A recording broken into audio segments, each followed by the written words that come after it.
ఓం నమో వెంకటేశాయ. మా భవితా ఛానల్కి స్వాగతం. ఈరోజు వీడియోలో శ్రీమద్ భగవద్గీత 2వ అధ్యాయం నుంచి 51వ శ్లోకం నుండి 58వ శ్లోకం వరకు అర్థాలను తెలుసుకుందాం. శ్రీ గురుభ్యో నమః. శ్రీ పరమాత్మనే నమః. కర్మజం బుద్ధియుక్తా హి ఫలం త్యక్త్వా మనీషిణః జన్మబంధ వినిర్ముక్తా పదం గచ్చంత్యనామయం. ఓ అర్జున, ప్రతివాడు ఏదో ఒక పని చేయక తప్పదు. కానీ తెలివైన వారు అవే పనులను నేను చెప్పిన సమత్వ బుద్ధితో కూడిన వారే చేస్తారు. దానివల్ల వారికి పరమాత్మ జ్ఞానసిద్ధి కూడా లభిస్తుంది.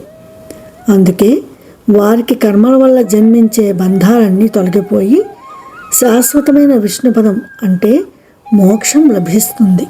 యదా తే మోహ కలిలం బుద్ధిర్వ్యతితరిష్యతి తదా గంతాంసి నిర్వేదం శ్రోతవ్యస్య శృతస్య చ.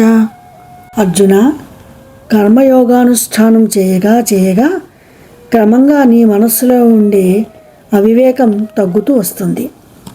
ఆ తగ్గుదల పరిపాక స్థితికి చేరినప్పుడు ఇప్పటి వరకు ఏ వేదాంతాలు విన్నావో వాటి మీద వైరాగ్యం వస్తుంది. అలాగే ఇక ముందు వినవలసిన కొత్త విషయం ఏదీ లేదు అనే వైరాగ్యం కూడా కలుగుతుంది. జ్ఞానసిద్ధికి ఇది మొదటి మెట్టు. శృతి విప్రతిపన్నా తే యథా స్థాస్యతి నిశ్చలా సమాధావచలా బుద్ధి తదా యోగమవాప్స్యసి.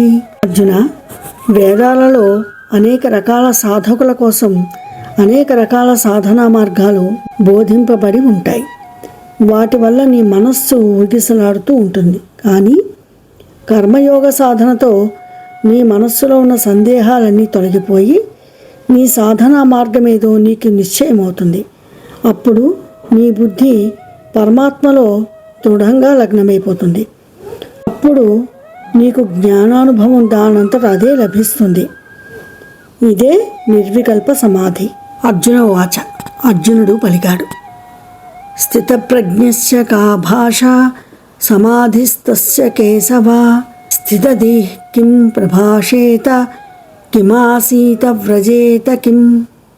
ఓ శ్రీకృష్ణ, నువ్వు చెప్పిన విధంగా ఆత్మయందు దృష్టిని లగ్నం చేసుకుని జ్ఞానయోగ సిద్ధిని అందుకున్న స్థితప్రజ్ఞుణ్ణి గుర్తించే విధానం ఏమిటి? అలాంటి వాడు ఇతరులు పలకరిస్తే బదులు చెప్పే రీతి ఏమిటి? తనే స్వయంగా మాట్లాడవలసి వస్తే మాట్లాడే పద్ధతి ఏమిటి? అతడు కూర్చున్నా నుంచున్నా నడిచినా ఏమైనా తేడా ఉంటుందా? మనలాగానే ఉంటుందా? శ్రీ భగవానువాచ. శ్రీ భగవానుడు పలికాడు, ప్రజహాతి యదా కామాన్ సర్వాన్ పార్థ మనోగతాన్ ఆత్మన్యేవాత్మనా తుష్ట స్థితప్రజ్ఞస్తదోచ్యతే.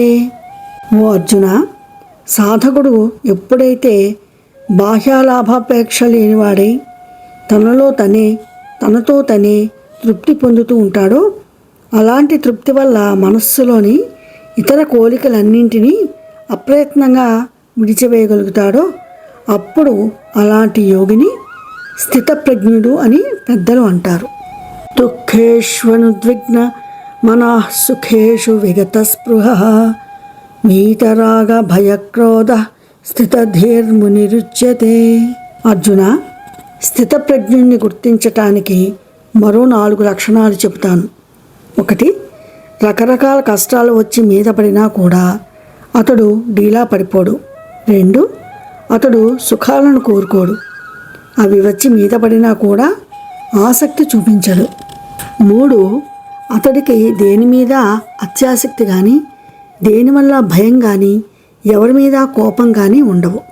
4, అతడి మనస్సు నిత్యము పరతత్వాన్ని మననం చేస్తూ ఉంటుంది. ఈ లక్షణాలను బట్టి ఆ వ్యక్తి స్థితప్రజ్ఞుడు అని మనం గుర్తుపట్టవచ్చు. యస్సర్వత్రాన్నభిస్నేహ తత్తత్ప్రాప్య శుభాశుభం నాభినందతి నద్వేష్టి తస్య ప్రజ్ఞా ప్రతిష్ఠిత. అర్జున, తత్వమననశీలులైన కొందరు యోగులకు కష్ట సుఖాలు తెలుస్తూనే ఉంటాయి, కానీ వారికి దేని మీద ఆసక్తి ఉండదు. అలాంటి వాడికి దైవవశాన శుభం వచ్చి మీద పడితే దానికి అతను సంతోషించడు. దాన్ని మెచ్చుకొని ఇలాంటివి ఇంకా ఇంకా రావాలి అనుకోడు.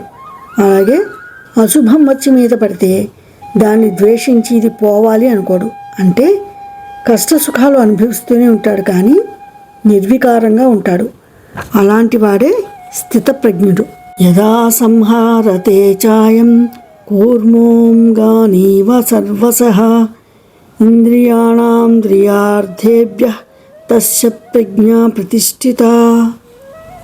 అర్జున, ఏ యోగి తన ఇంద్రియాలను తను కోరినప్పుడల్లా ఆయా విషయాల నుంచి వెనక్కి తీసుకోగలుగుతాడో, అది కూడా తాబేలు తన ఇంద్రియాలను ఉపసంహరించుకున్నంత సులభంగా చేయగలుగుతాడో, అది కూడా ఒక ఇంద్రియాన్ని కాక అన్ని ఇంద్రియాలను ఏకకాలంలో ఉపసంహరించగలుగుతాడో అలాంటి ముని స్థితప్రజ్ఞుడు అవుతాడు. ఈరోజు వీడియోలో 51వ శ్లోకం నుంచి 58వ శ్లోకం వరకు అర్థాలు తెలుసుకుందాం. మరిన్ని శ్లోకాలు అర్థాలతోటి నెక్స్ట్ వీడియోలో కలుసుకుందాం. ఈ వీడియో మీకు నచ్చినట్లయితే లైక్ చేయండి, షేర్ చేయండి అండ్ మా ఛానల్ని సబ్స్క్రైబ్ చేయండి. Thank you.